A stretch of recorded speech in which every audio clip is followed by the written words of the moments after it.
Assalamualaikum warahmatullahi wabarakatuh. Selamat datang kembali dengan saya Bang RG. Apa kabar teman-teman semua? Semoga dalam keadaan sehat walafiat ya. Buat teman-teman yang selalu mendukung channel ini, saya ucapkan ribuan terima kasih. Hingga saat ini saya selalu bersemangat untuk membahas masalah konsekuensi pinjaman online ya.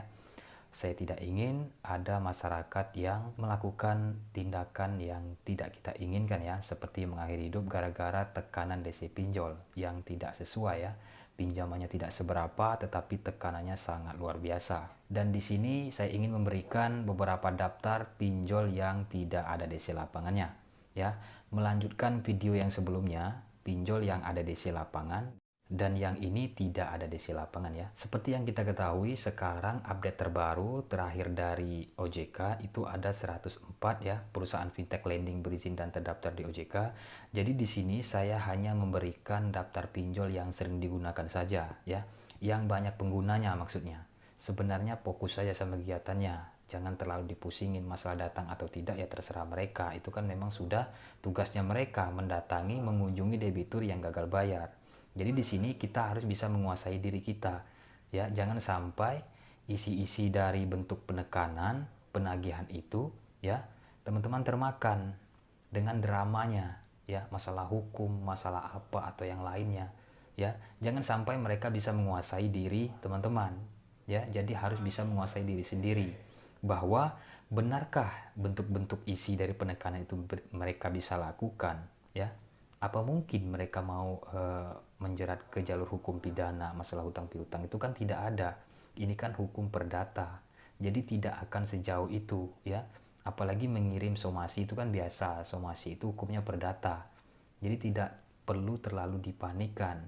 Yang pertama di sini ada dana rupiah, tidak ada DC lapangan, dan kedua UKU, ketiga dana bijak, yang keempat kredinisia, yang kelima pinjam yuk, 6 KTA kilat, yang ketujuh 360 kredi, yang 8 bantu saku, 9 uang mie, 10 cash wagon, 11 uang teman, pinjam duit, pinjam gampang, 15 kredito, 16 cairin, 17 ada kami, pinjaman go, 10 pinjam winwi, terakhir dana fik ya.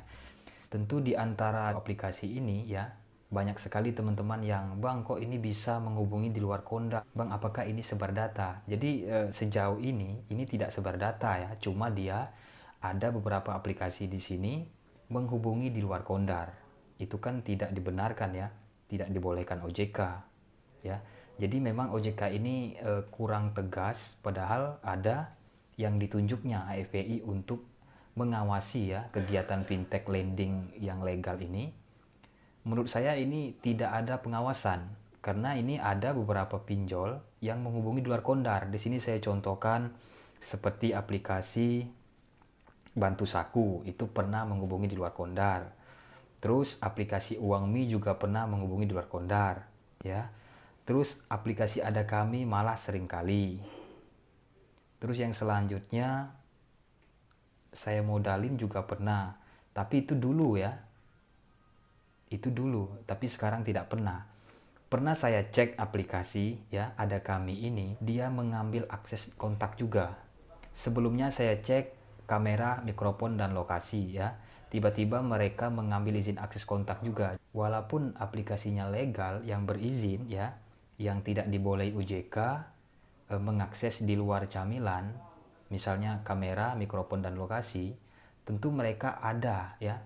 Ada saatnya mereka mengubah izinnya. Karena saya temukan di aplikasi Ada Kami. Nah, buat teman-teman yang ada gagal bayar di legal ini dan daftar kontaknya dihubungi, coba segera cek di perizinan aplikasinya, pasti pernah diubahnya. Nah, itu sifatnya sementara. Setelah diubahnya mungkin 1 atau 2 hari, berhasil mengambil akses kontak, setelah itu baru diubahnya lagi izinnya. Kenapa? Karena mereka takut kedetek nantinya. Dan Ada Kami untuk sekarang saya cek memang izinnya sudah diubahnya. Cukup 3 saja ya. Kamera, mikrofon, dan lokasi itu sudah diubahnya. Pernah saya ketemu aplikasi Ada Kami. Nah, jadi ada pun beberapa penekanan ya, isi-isi yang memuat masalah hukum ya, dan akan mendatangi RT RW setempat untuk mengenai hutang, itu biasa ya melakukan penekanan. Biasanya juga DC ini tidak menjelaskan dia dari aplikasi apa, tentu mereka juga takut ya. akan dilaporkan. Jika menemukan kasus-kasus yang seperti ini melanggar SOP, ada berbentuk memuat pengancaman atau apa, segera teman-teman lakukan pengaduan ya ke otoritas jasa keuangan. Dan di sini saya berharap tidak usah terlalu dipusingin apapun penekanannya ya. Konsekuensinya yang legal ini ya data di blacklist ya, gagal bayar, data dimuat di Pusdapil ya. Nasabah-nasabah yang bermasalah, yang riwayat kreditnya buruk itu akan dimuat ke Pusdapil ya, dan nanti akan dimasukkan ke slik OJK, di blacklist daftar hitam ya bagi nasabah-nasabah yang telat bayar. Itu pun tidak semua aplikasi legal. Menurut informasi yang saya dapat ya, aplikasi yang sering ya, yang sering kali memblacklist data-data nasabah itu ya aplikasi yang bekerja dengan bank ya, maksudnya bekerja sama atau dari bank langsung seperti itu. Jadi itulah harapan saya kepada teman-teman yang saat ini masih gagal bayar pinjaman online, yang belum bisa melunasi ya. Jadi dilupakan saja dulu tuh pinjol. Lupa bukan berarti tidak mau membayar, maksudnya dilupakan dulu, fokus sama cari uangnya. Cukup dibalas satu kali saja, saya belum ada uang ya, nanti saya akan ada uang, saya akan bayar. Nah setelah itu nanti bisa minta negosiasi ya. Kan banyak beberapa aplikasi legal itu memberikan potongan bunga dan denda, seperti yang sering kali itu Kredinesia ya, ada Kami, terus Julo, itu seringkali memberikan diskon dan bunga, potongan denda dan bunga ya. Jadi buat teman-teman tetap tenang, fokus kegiatannya, cari uang saja untuk melunasi pinjaman online ini bagaimana.